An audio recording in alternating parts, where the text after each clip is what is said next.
வணக்கம். இந்த டீப் டைவ்ல இன்னைக்கு கிடைச்சிருக்க சில முக்கியமான தகவல்களையும் அலசி பார்க்கலாம்னு இருக்கும். ஆமாங்க.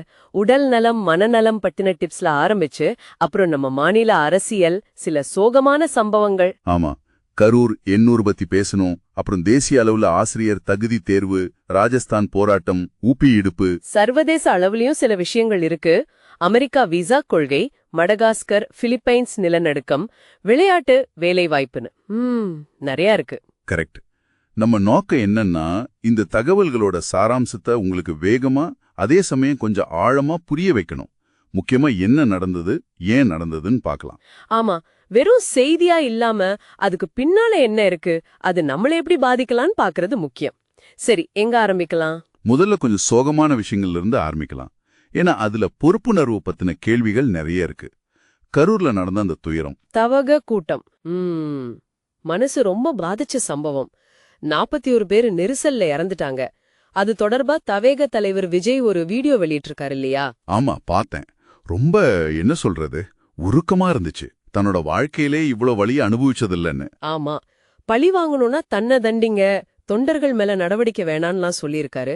அது ஒரு உணர்வுபூர்வமான கோரிக்கையா தெரியுது. ஆனா இன்னொரு பக்கம் பாத்தீங்கன்னா, அதே கட்சி நிர்வாகி ஆதவ் அர்ஜுனா மேல ஒரு சமூக வலைதள பதிவுக்காக கேஸ் போட்டிருக்காங்க. ஓ ஆமாமா, அது 5 பிரிவுகள்ல வழக்கு.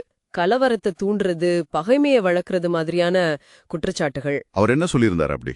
அது காவல்துறை ஆளும் கட்சிக்கு சாதகமா இருந்தா இளைஞர் புரட்சி வெடிக்குங்கிற மாதிரி ஒரு கருத்து. அப்புறம் நிறைய எதிர்ப்பு வந்ததும் கனிமொழி எம்பி கூட கண்டிச்சதும் அந்த போஸ்டர் டெலீட் பண்ணிட்டாரு. ஓஹோ, இங்க பாருங்க, ஒரு பக்கம் உணர்வுபூர்வமான கோரிக்கை, இன்னொரு பக்கம் ஒரு பதிவு ஏற்படுத்துற சட்ட விளைவுகள். இது தனிநபர் பொறுப்பு பத்தின ஒரு பெரிய கேள்வி இல்லையா? கண்டிப்பா, பொறுப்புணர்வுங்கிறது ரொம்ப முக்கியம்.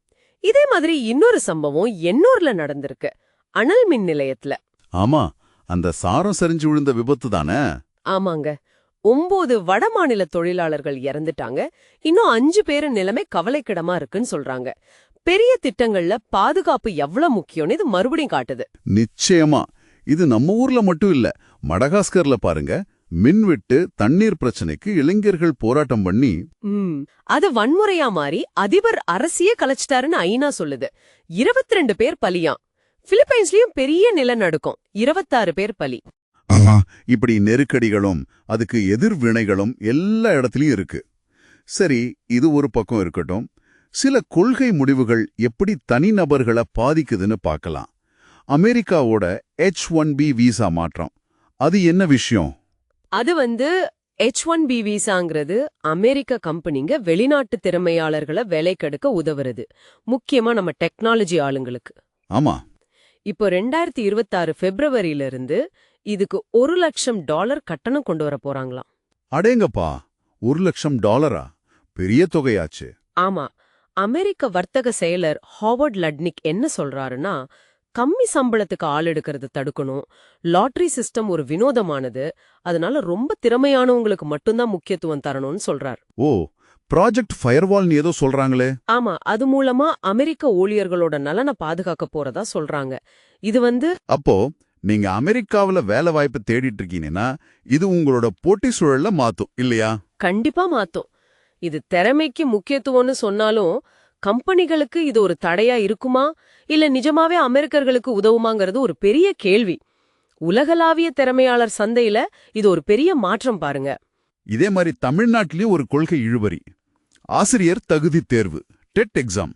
ஆமா, டெட் பாஸ் பண்ணணும்னு சுப்ரீம் கோர்ட் சொன்னதை எதிர்த்து தமிழ்நாடு அரசு ஒரு சீராய்வு மனு போட்டிருக்காங்க. ஏன் அப்படி?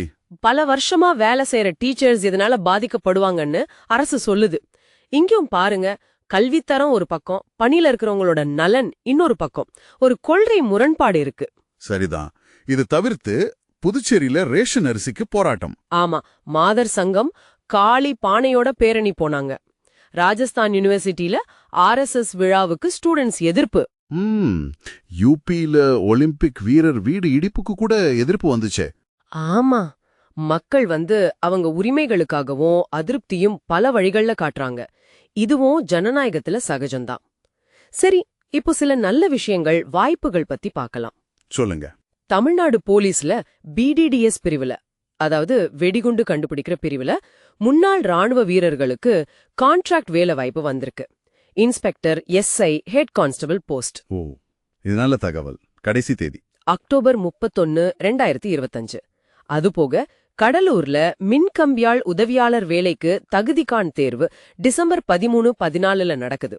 அதுக்கு அப்ளை பண்ண கடைசி தேதி அக்டோபர் 17, 2025. சரி, ஆர்வம் இருக்கிறவங்க இதெல்லாம் நோட் பண்ணிக்கலாம். அப்புறம் எஸ் வில்ஃப்ரெட்னு ஒருத்தரோட குறிப்புகள் பத்தியும் இருந்துச்சு.